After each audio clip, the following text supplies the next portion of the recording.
Today I'm going to be changing out my Peep Sight. I just got back from TAC, Michigan, and I went to a much smaller Peep Sight than honestly what I wanted to for those events. A smaller Peep Sight is going to focus your rear sight and your front sight orientation. So the smaller that Peep Sight, the more it focuses you to be perfectly centered when it comes to what you see for that front sight picture and looking through your rear peephole. Now, one of the things that I've talked about in the past for improving your accuracy is going to a smaller peep, but also a little bit smaller front sight for these types of events where you're shooting at longer distances and you're wanting to be more accurate at those longer distances.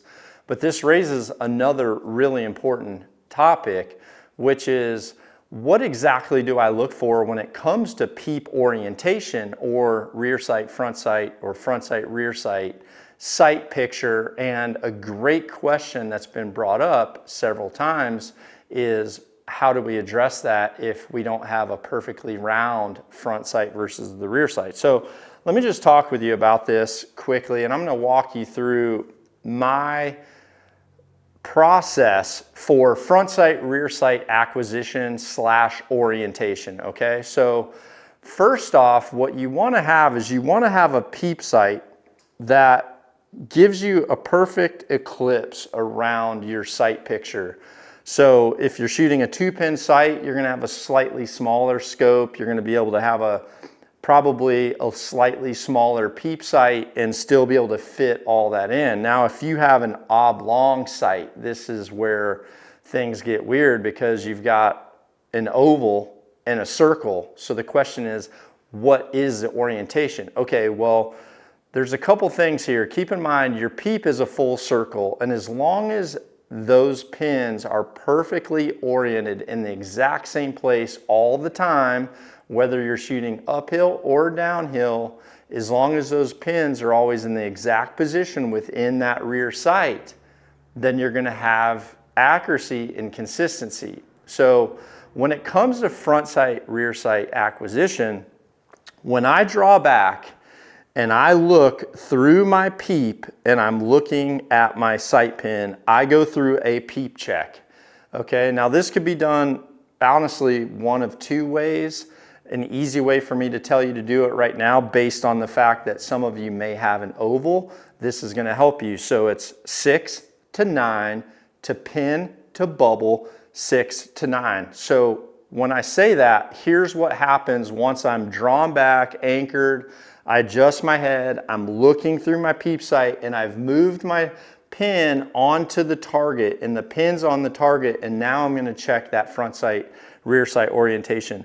So what I do is I check in at 6 o'clock first. I check in right here. So if one time I have the bottom of my peep right against the bottom edge of the scope housing, that could give me one high and low distance, whereas if the next time, if I've nudge that up to where I'm covering part of that bubble, well, honestly, doing this is no different than moving that pin down, which would make me hit high. So making sure that at 6 o'clock, I have a perfect touch right there. Now, for me personally, I actually touch it up right to the bottom edge of my bubble where the white of my ring matches the bottom of that yellow bubble. So I've got that dark black line, which is my peep, and I check in right there at 6 o'clock. Next thing I do is I go right over to 9 o'clock. So my focus goes from 6 to 9, and I check in over here. So do I have spacing? Do I have spacing out here, or am I blocking this off? So if I've got spacing out here, well, that's no different than moving my pin to the right. I'm going to end up hitting and have to make adjustments if I'm not checking that. So check in at 6, check in at 9, same thing. I make sure the left edge, the 9 o'clock edge of my Peep Sight is perfectly butting up to the 9 o'clock edge of that housing.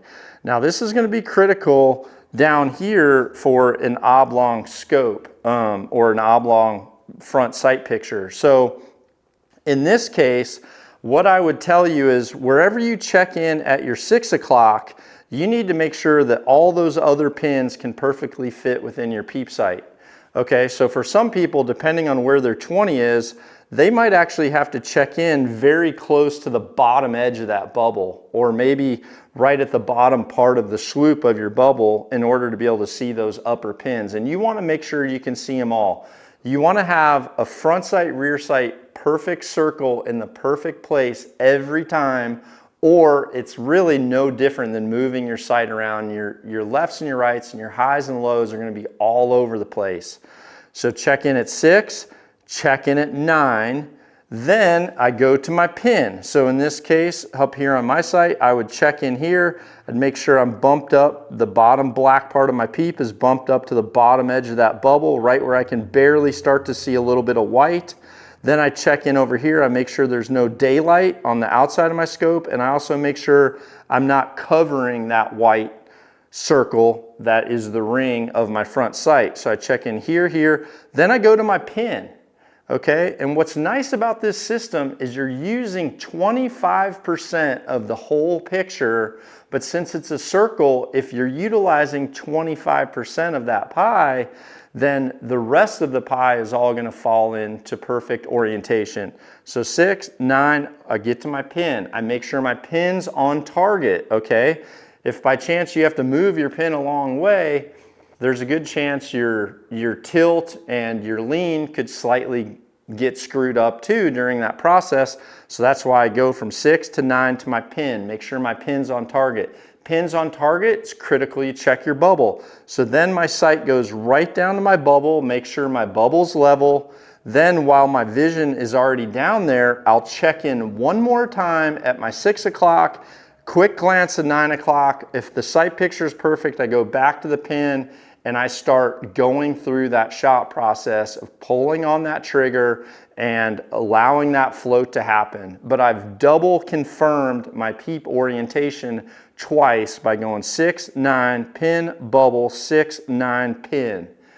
That way, you know without a shadow of a doubt that orientation is absolutely perfect. Think of it like this.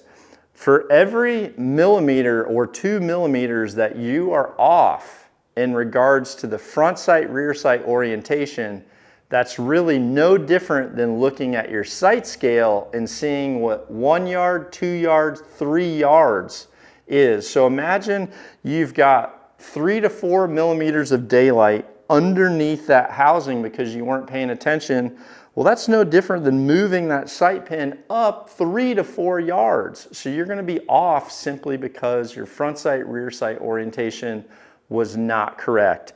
So regardless of whether you have a perfect round circle or whether you have an oval like this or an oblong shaped sight, there's lots of different ones out there. Some sights, the inside of this housing is blocked off, which is why the outside, the 9 o'clock, is normally always available for you to see. 6 o'clock, 9 o'clock, pin, bubble, 6, 9, pin, okay? That'd be a perfect case for this sight because otherwise half of your inside of this sight is blocked. So if you did 6, 3, pin, bubble, it would be really hard because this block would be in the way. On some of the new Picatinny sights that have a direct front mount system, same thing applied. Sometimes you can't see the inside of that scope because everything's moved over so much. This is a very old sight that I shot, one of the very first Sherlocks, probably 30 years old, one of the early prototypes. This wasn't a perfectly round housing.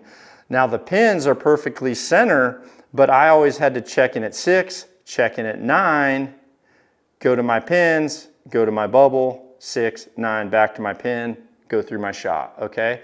So regardless of whether you have the circle or an oblong shape, depending on what you have, just recognize the fact that I want you to check in at 25% of that pie and the rest should perfectly fall into place. This is such a critical component to long-range accuracy, short range too. The further you are, the more these mistakes will be magnified. So remember that for peep orientation, front sight, rear sight, checking in. Check in at the bottom, check in at the side, pin, bubble, bottom, side, back to your pin, on target, trust the float, pull through the shot. Now I've got to change out this peep so that it's just a little bit bigger This was all I had. It was a little bit too small. I'm gonna go a little bit bigger so that I can perfectly just barely see that white. And I'm gonna be on pace for long bombs at the tack this weekend.